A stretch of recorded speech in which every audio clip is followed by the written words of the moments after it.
Welcome. This is going to be super fun for me because we actually don't really know each other. We just met backstage. I don't know how we got here to these two chairs, to this situation, but I'm happy about it. Here we are. I'm very happy too. It's going to be fun. I have some questions that I thought up. The biggest question, of course, I've been wanting to ask: how did you write "sexy" back? Did it just? That's a good question. Sorry, that's not. But I saw that. Okay. No, I'm comfortable answering anything. You know what? Seriously. Your agents and managers said they'd rather not say how you wrote "sexy." They don't want me giving away my secrets.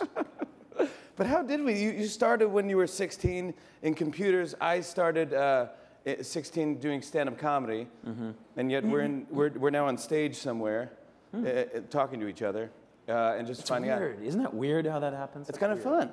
Strange. But I mean, how did that? Did you? Because I've read a zillion things about you, and like, I don't want to dwell on the past, of course, but that scares me that you've read a zillion things about me. Well, that's the way. Well, thanks to Facebook, you can read a lot of things about a lot of people. But you started. You were a hacker, right? Would you? Yeah. Are you comfortable by saying that? I mean, I wouldn't characterize it that way. No. I would. I was a member of an elite underground group of cyber criminals. Now, what was some the of advantage? those people haunt me to this day. Yeah. Yeah. I had a weird friend in high school that would do weird, like I mean, you're younger than me, but were you on Prodigy, AOL? Where were you? They were jokes. That was. So if you were a member of the computer underground, there was like a hierarchy. I was on the bottom of that hierarchy. I was like the guy who was on like the conference calls going like, please give me an exploit. Come on, tell me how it works, please. Just tell me. And so, yeah, but I would never be caught dead on AOL. That would have been social suicide in my elite, amongst my elite cyber criminal You just buddies. wanted a black screen with a blinking cursor, and that's how you love that type of stuff. Yes. You don't want a swooshing triangle with fun graphics. I wanted the thrill of breaking into a machine and getting that pound sign to appear, that root.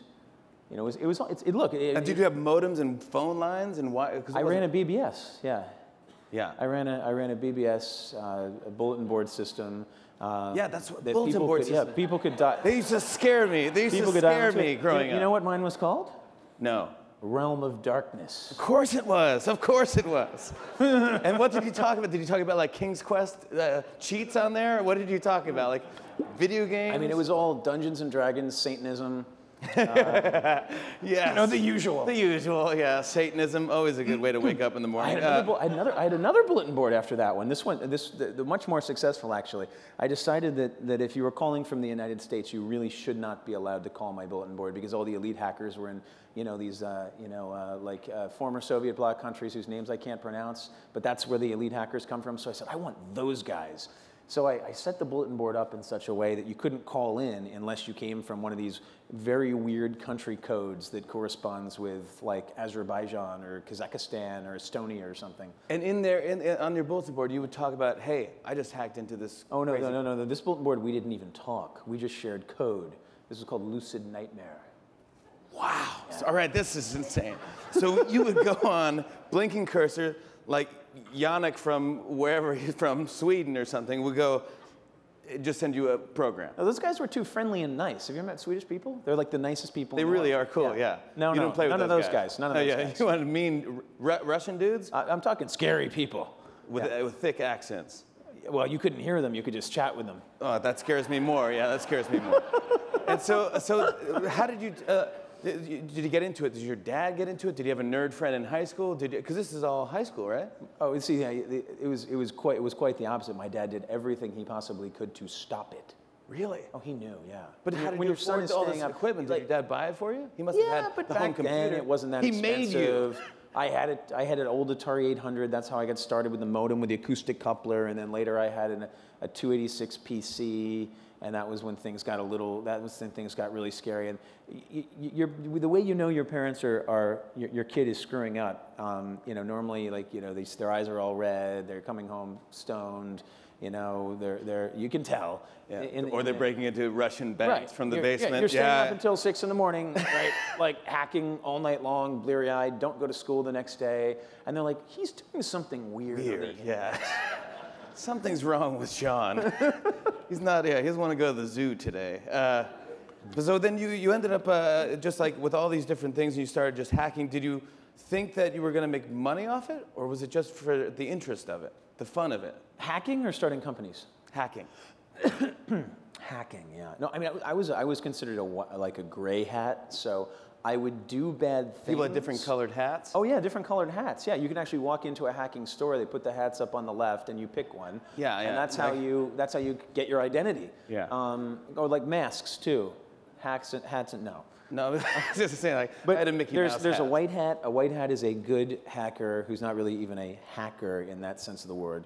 They are a computer security professional.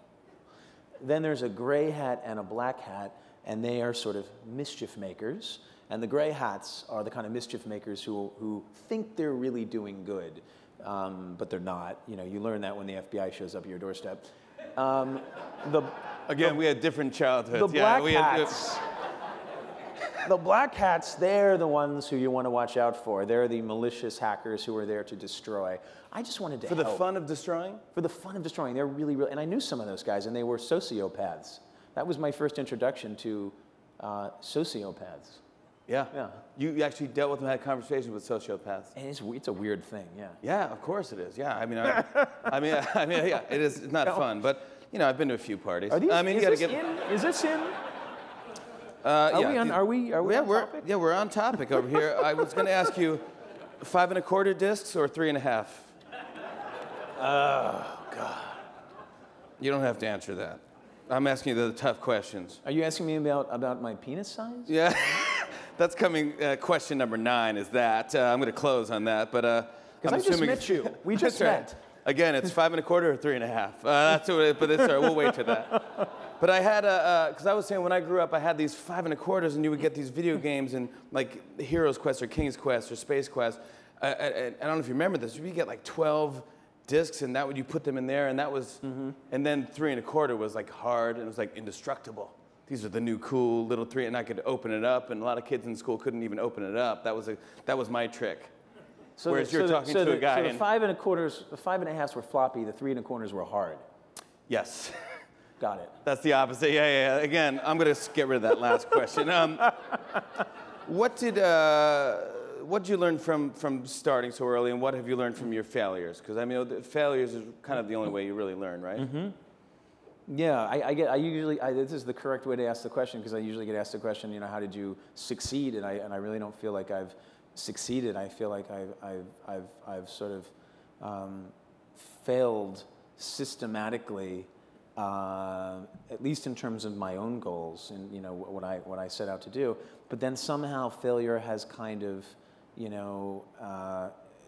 transformed into some weird kind of success that I wasn't really expecting.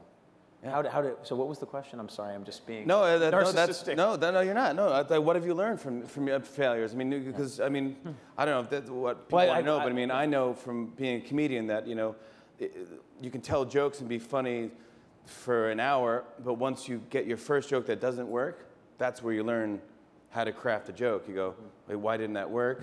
How could I make it work? And why, should I try that joke again? Like, why did they not laugh, but they laughed at everything else? Do they hate me now? Yeah, exactly. And then your confidence is shot, and it's like, you hear that in any sports thing you read about. Any boxer will say, until you get knocked down, that's how you show your character. Can you get back up? And can you win the fight? So, I mean, talk about some of your knockdowns. I mean, did you have any projects that flopped that you thought were going to be huge? It's always been kind of bittersweet, and it's always been a little bit ambiguous with me. So, I mean, Napster wasn't a commercial success. Napster actually left everybody deeply in debt and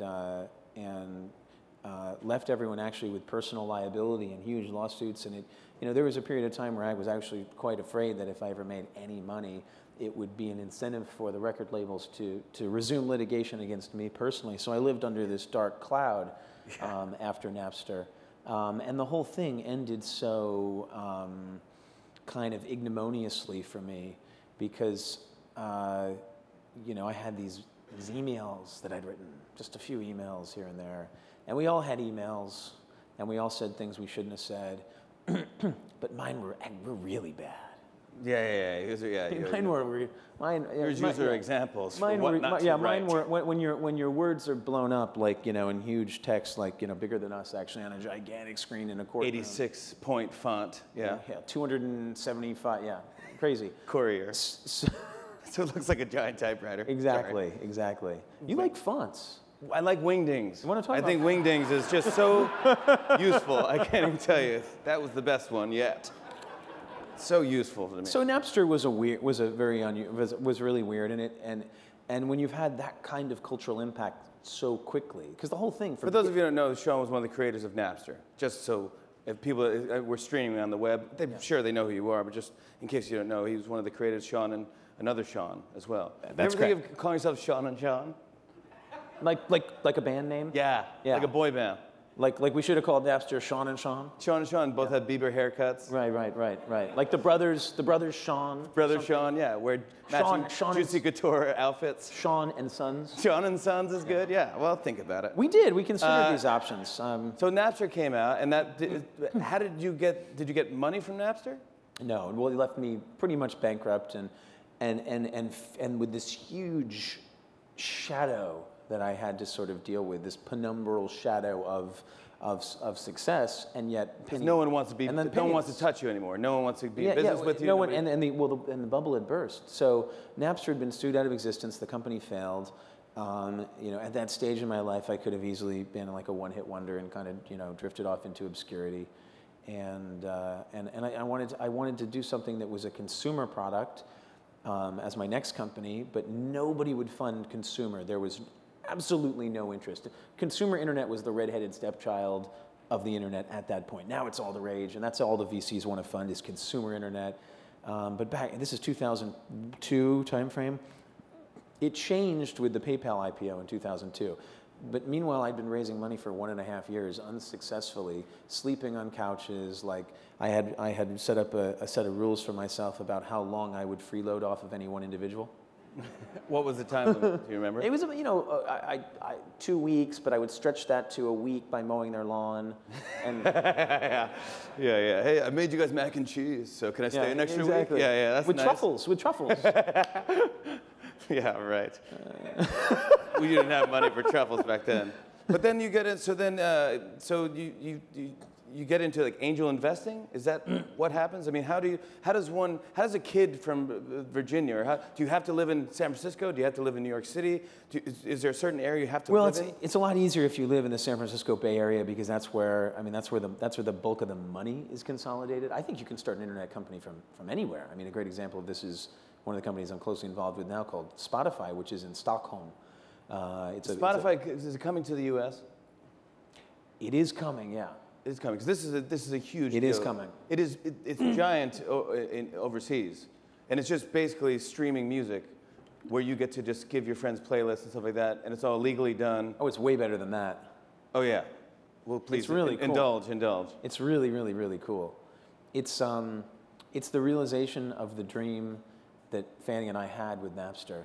We had all these product designs at Napster that we never got to implement, they never saw the light of day because we were dealing with this lawsuit, and the lawsuit was actually forced us to remove things from the product. So it was one of the only products in the world that just from the day it launched, it was really cool, and then it went backwards.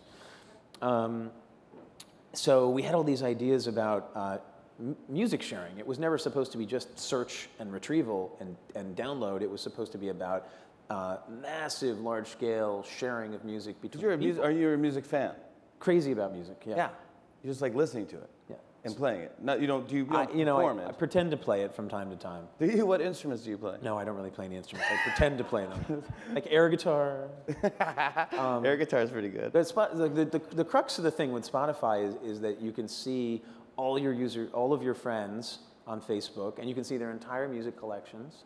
And then you can even in coming versions see like what they're listening to at this exact moment, and it's that element of live and seeing what your friends are listening to, seeing the last 100 songs they've listened to. That's really really powerful and enables it makes music viral. It's a little embarrassing too, isn't it? Sometimes it is for my playlist. I mean, yeah. you see, oh my gosh, you're listening to Wham, Barbra Streisand, these- then yeah, Metallica. exactly, I mean, exactly. yeah, I go from Metallica to Barbra Streisand, sure. Well, you can hide a playlist. You don't have to, you know. Show them everything, okay. But yeah. I'm not ashamed of my musical tastes. Oh, sometimes I am. I have a lot of AM Gold yacht rock stuff. It's pretty good. I mean, I guess I'm not really ashamed, but I think it's fun. It's fun to see other people's. Then I can get inspired by other people and go like, oh, you think that's cool? Or laugh at them. Yeah. Huh? Yeah. Or laugh at them, right?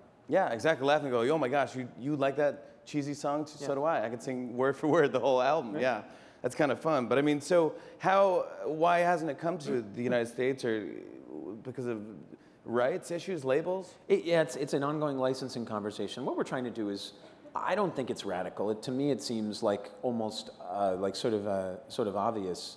Having used it and having thought about it for a long time prior to these guys creating it and making it work. Describe what would you do on Spotify? You log in. You log in. So this is the cool part. There's a sort of free tier of service so anybody can download the client without putting in a credit card, and instantly they have access to all the world's music at their fingertips. Everything. You can search for whatever you want. Instantly it pops up. You double click on it. It instantly starts streaming. There's no download times. How is that possible? It's for free? Just amazing technology. So then the way the company monetizes is that we get the user invested in music. We get them excited about music. They build playlists. Typical playlist has 22 songs on it. Typical user has, over 10 playlists. So they start to accumulate this library of music. So you can't use iTunes to build a library of music until you've bought the songs. Here, you get to build this vast library of music. You get the songs stuck in your head. It's annoying you. You want them on the road with you. You want them on your iPod. You want to burn them to CD. You want to stream it to your iPhone. That's the point where we monetize.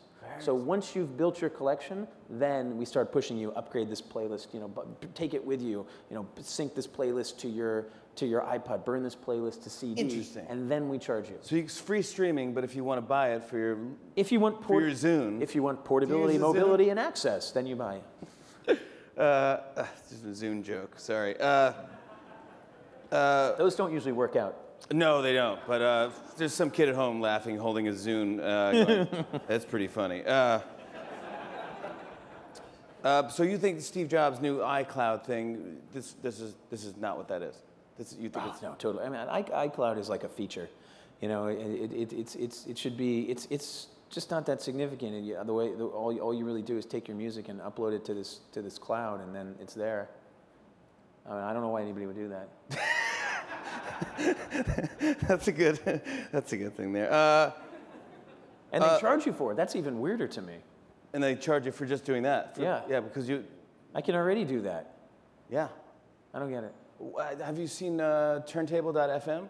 That's cool. That's cool. That's a cool new thing. I just got into that recently. I like those little bobbleheads. Yeah. It's a cool new thing, and I don't know. I don't know if it's legal. I don't know how long it'll last, but it's out there now. I think it might not be legal. Okay, it's not legal. Like I said, I've never used it, and just stay away from that. It's awful. It's an awful thing. Let's talk a little bit about Facebook, because you helped make Facebook what it is today. Is Facebook it? I personally don't think Facebook is the it. I don't think it's the end game. I think they're going to invent something like a VCR where you don't even realize that you're using it. A VCR, when it first came out, you're like, I'm renting movies, I'm taping movies, I'm using it to turn my analog TV set into a digital. Look, I can use a remote control and flip channels. That's when it first came out, and you go, no, you're using a VCR. That's all you're doing. But you don't realize that. You just think like, hey, look, I'm just doing this. I'm getting all my movies from this thing. I'm taping all my shows. I'm changing my schedule of my life because I'm taping shows. So your life is now changing because of the VCR. And you don't think about that. You just think that, oh, everyone's got one. Yeah. You know what? That's a pretty good description of where you want to be with any product. You actually don't really want people thinking your product is cool. You don't want people using your product because it's cool, because then you're a fad. What you want is people using your product because it's a part of their life and they can't stop using it. Yeah. Yeah. So I think there's going to be a box hooked into somewhere where it's the remote control TV is your phone. Is that how you hold a phone? Yeah. Like a giant phone, but it's also that. But also you can have a conversation about the TV show you're watching, and also check your bills, pay your bills, and just get everything done with one bleep blorp. Yes. Right? I would, to your point, is Facebook the end game? It's never the end game. Facebook has now become a platform upon which all kinds of applications are being built, and it's definitely not. You know, I would be incredibly presumptuous and self-serving of me to believe that Facebook was the end of history. Yeah, I think it's going to evolve, and I think it's going to inspire. The only way it could possibly be the end of history is if you know, it somehow becomes in some sort of artificial superintelligence that takes over the world. But short of that, it's not the end game. That could happen too. Where do you think MySpace went wrong? Where did MySpace go wrong? Failure to execute the product development. They weren't successful in iterating and evolving the product quickly enough. The product was basically this junk heap of bad design that persisted for many, many years, and they never. There was a period of time where if they had just copied Facebook rapidly, I think they would have been Facebook. Because they were giant, MySpace. They were, the network effects, the scale effects were enormous. There was so much power there. Do you think college helped? Like, I feel like Facebook is more of a personal thing where a lot of people heard about it through their college, going like. Well, we entered the market. We entered the market through college, and the reason we went in through college was because MySpace users were generally. College kids were generally not MySpace users. College kids were generally not Friendster users. It was this completely open market. And it was a real long shot. I mean, nobody actually believed outside of us, you know, 3 or 4 people in Palo Alto, that you could enter the market through this niche market and then gradually through, you know, this kind of carefully calculated war against all the other networks, become the one network to rule them all. Would you say was that a Lord of the Rings reference? Yes, it was. It's actually, I have a poster of it over my bed. Along with your Dungeons & Dragons poster. And an official Harry Potter wand. Good. What I was going to say was, I forget. What was I going to say? Oh, yeah, I was going to ask you about, would you consider yourself a technology person? It's a good question. I started as a technology person, so I did have some kind of interest in technology, but I've always been much more interested in building great products than in building technology. You know, the technology thing for me has always been kind of like this somewhat tedious, extremely difficult execution phase of the business where you actually have to do stuff and it's hard and you have to hire people and you have to write code and. You know, but I'm much more interested in building great product experiences, whether it's in music or social media or whatever. Did you always care about money? Do you care about money? Don't really care about money. Not much. I've never cared about money either, yeah. To be honest. But can I borrow $1 million? Because I don't care. I don't really care. Yeah. I don't really care. We can talk about that. All right, good, yeah. And by borrow, I mean just give it. That's what I really mean. Like, what do you want to do with it? You want to start a tech company? Yeah. I am a VC. Now, what does that mean? I haven't figured that out yet. Okay. But I mean, are you into just starting tech companies? Because I definitely have ideas. I would love to sit down and talk about ideas. Of course, they're crazy, but who knows is good. Oh, are we? Okay, yeah. Oh, I want to remind everybody to tweet questions and hashtag NExTWORK, NExTWORK. Not you guys here, you're right here, you don't need to tweet. But people at home who are watching can tweet some questions. Do you have a phone with apps? Do you use, can I see your phone? You really want to see my phone? Yeah, I want to see what apps you have on your phone. I'd love to see that. So, you asked me, am I a tech guy? I'm not like one of these early adopters that's sort of like, you know, it's annoying because I'm on the board to my entrepreneurs because I'm on the boards of a bunch of companies that build iPhone apps, but I don't actually use an iPhone. I just crank through huge amounts of email. I'm kind of behind the times, actually. Well, let me see what apps you have on your phone, and then I'll tell you. Let me see if I can find it. I mean, do you have Angry Birds? Hold on a second. Here, I dropped it. All right, here you go. This is.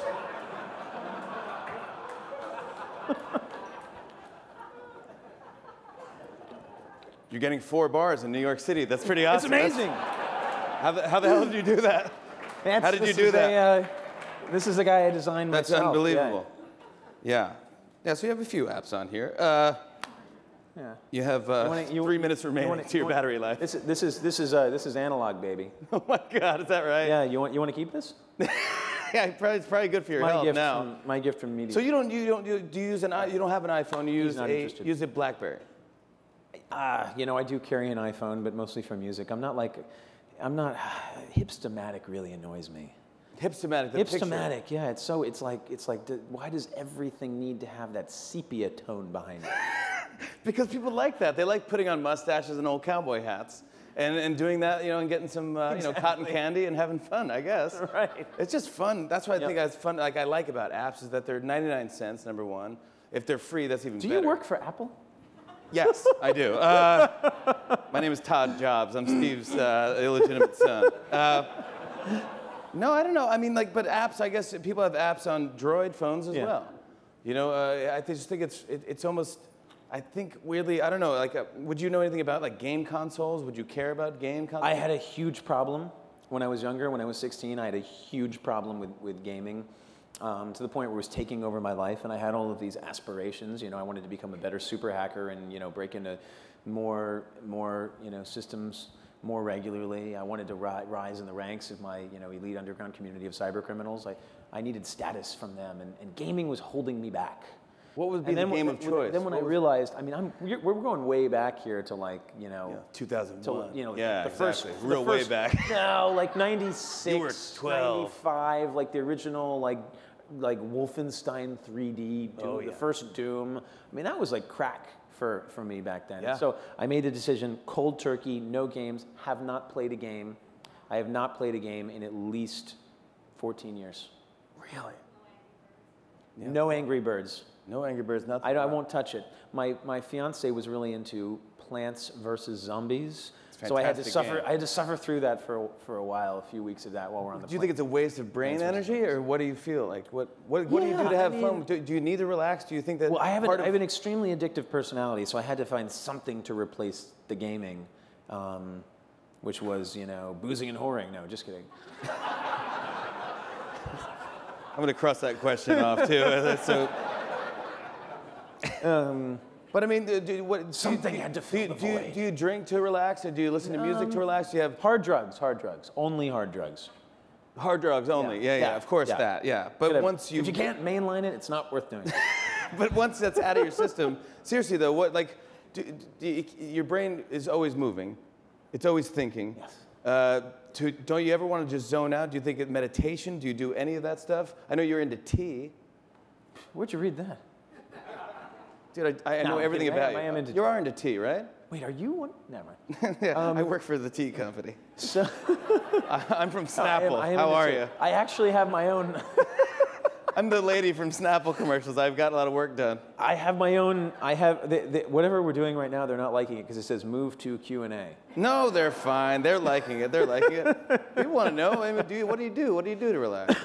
What do I do to relax? Well, you sit down. You have tea. What is the best tea that you have? Where do you get it from? I blend my own tea. Actually, this is very interesting because humans don't do this. Right.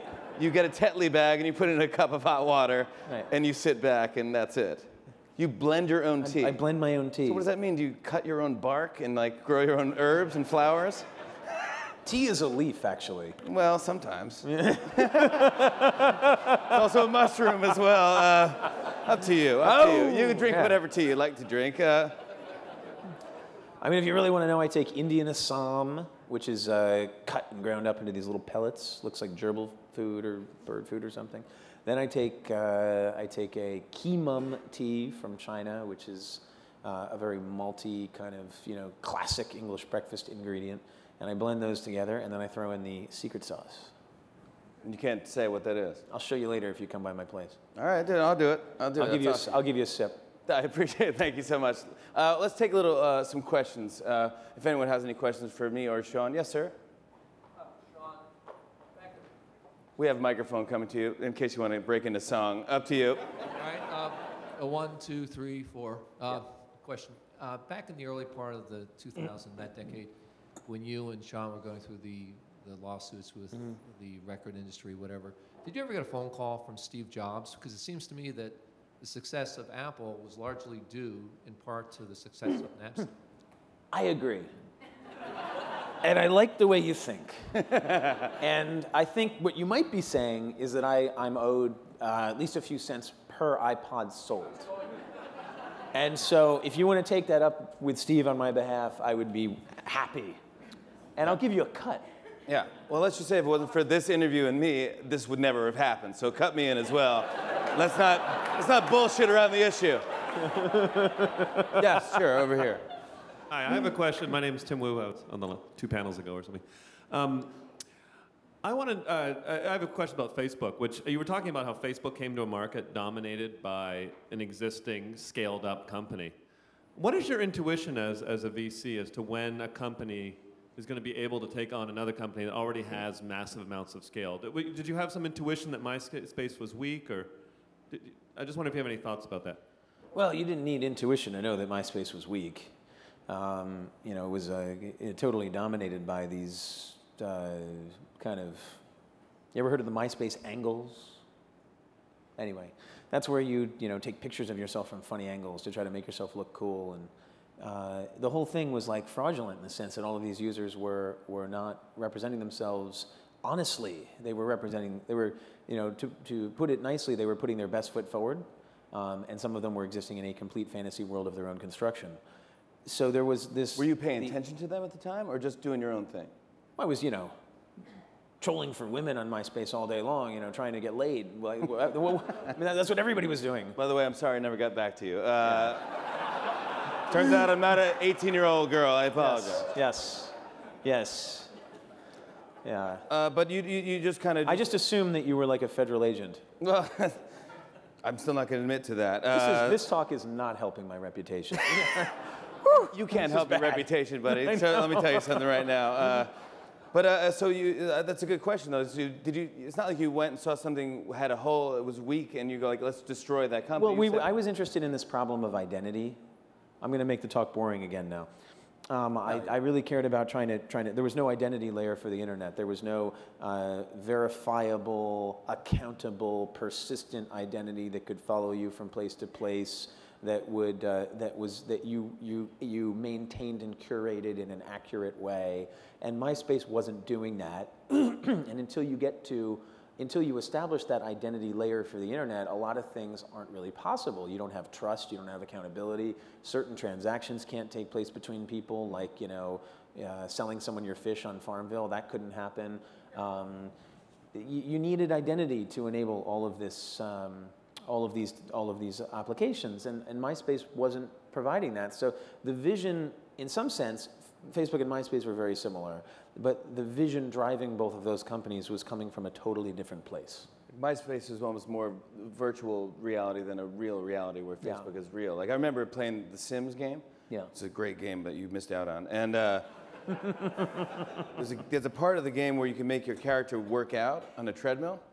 And I remember I was making my character work out, and I was eating a pizza. And I go, what the hell I should be working out. This is insane. I was really proud of myself. I go, oh, this guy's gonna work his butt off. This is fantastic. Let's do another 5 minutes. This guy ought to work his, I go, wait, what am I doing? And I was just getting fat playing Sims, but it was fun. But I know what you're saying. It's like now Facebook has actually become people's lives. I mean, that's how they give photos to each other, videos, and just everything. Recipes, et cetera, et cetera. Any other questions? I want to get to some more questions. You, sir, right there. Hi, I'm Brad Grossman. Nice to meet you. Or nice to be here at the conference. And I like nice to meet you. going back to the money question, this is more of a philosophical thing because, I know a lot of people who have become very successful because of their heart and their goals, and it's more of an emotional thing than a drive to, make a lot of money. So the question I have is, does that switch or that philosophy reverse itself as you make more and more money? And why is that? So I think that there's two types of people.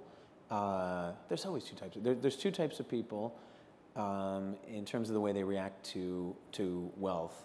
And I think some of it has to do with your initial motivations. Are you motivated, by simply making money, becoming wealthy, status, prestige?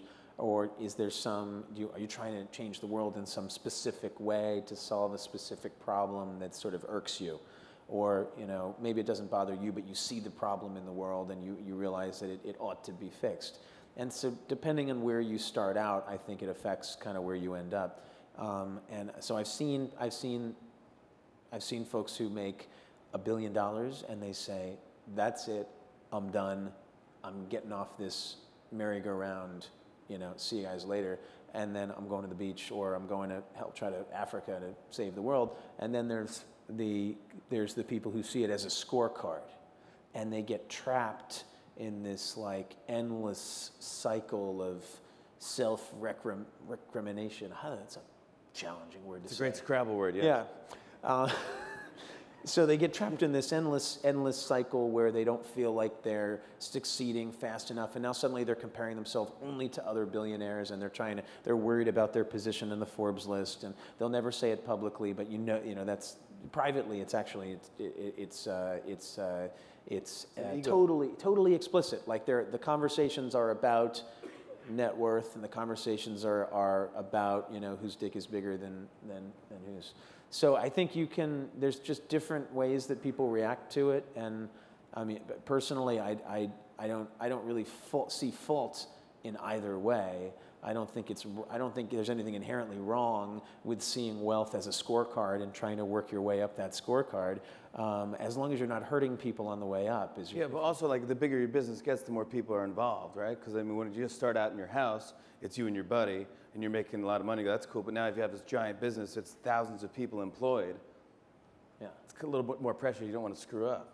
Totally. Yeah. I mean, you don't want to screw up just from the perspective of.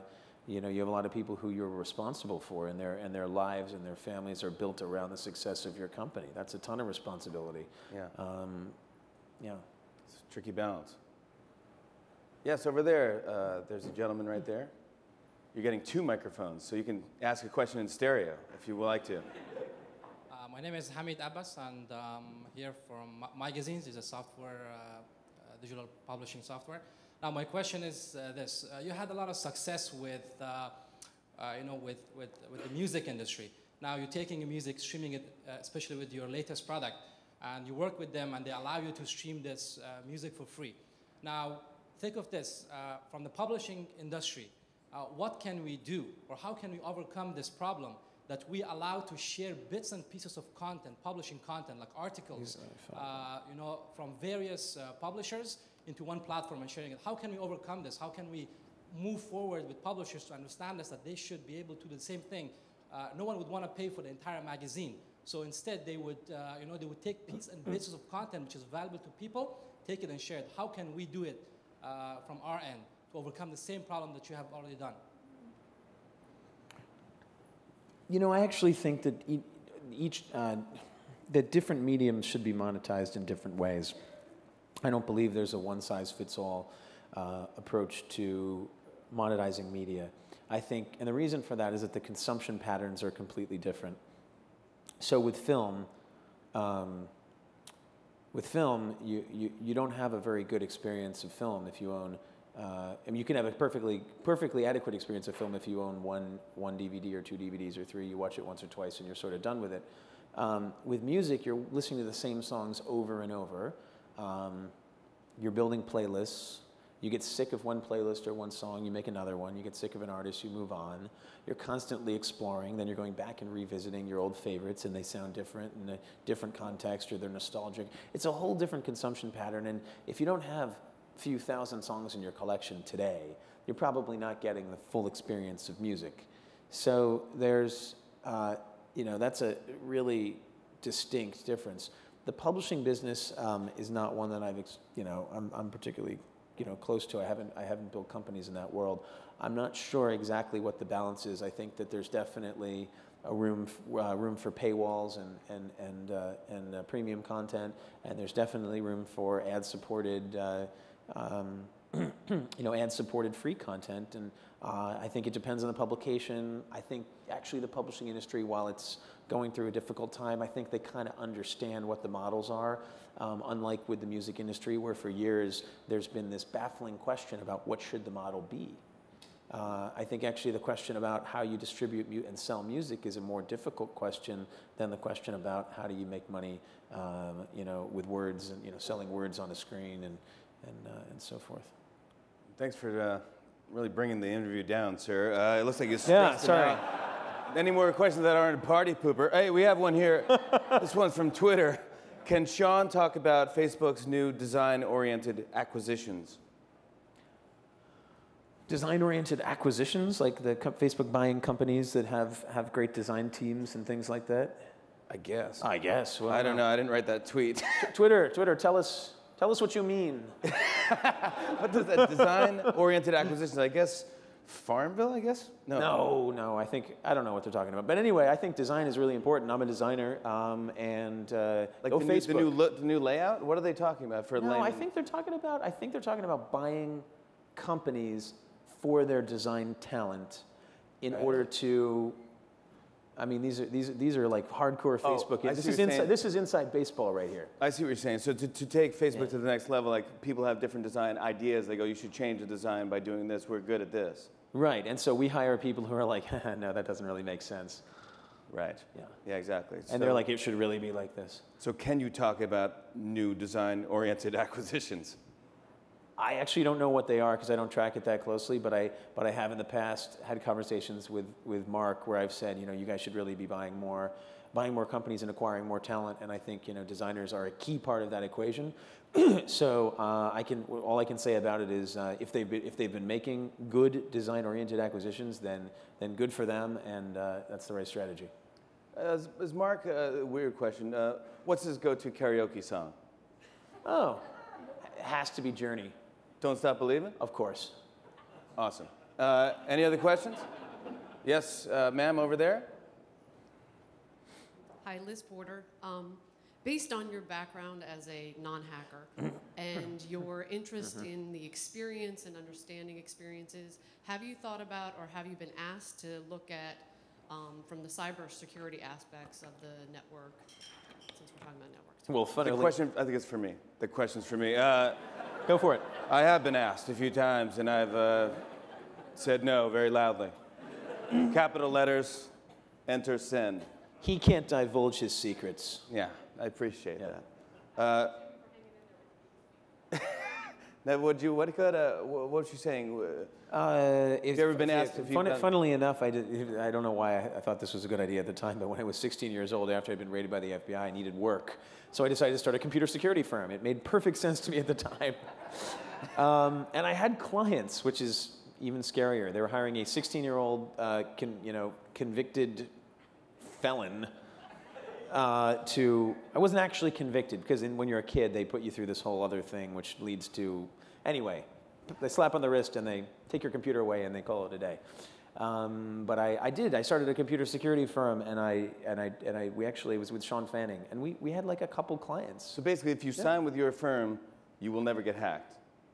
Yes, exactly. Like, we're not actually going to protect you, but we're not going to protect you. We're just going to tell our protection racket not to screw with you. Yeah, that's interesting. Well, you know who did that? Weirdly enough, Evel Knievel did that. That's kind of how he got his name. And the mob. Yeah, and the mob as well, yeah. But I go right back to Evel Knievel. But he had a thing where it's like it was his local town. He's like, we'll be security for your house. And whatever business didn't sign with Evel Knievel, they threw a brick through his window and broke into this hardware store and trashed the place. That's called a protection racket. It's a common mafia product. Yeah, so you tried that, and then you wouldn't try it again, would you? What's that? You wouldn't try the cyber thing again, would you? No. Okay. Sorry, hold on a second. Yep. It's Screech from Saved by the Bell. He has to call you back. I need to talk to No, I talk to Mr. Belden. Mr. Belden. I'll tell him. He heard you. Okay. We're out of time. I just want to thank you guys for listening to us. I want to thank Sean Parker for being candid and funny and interesting. And we're excited to see what's going to happen with Spotify. This is very cool I got to talk to you. And thank you all for listening.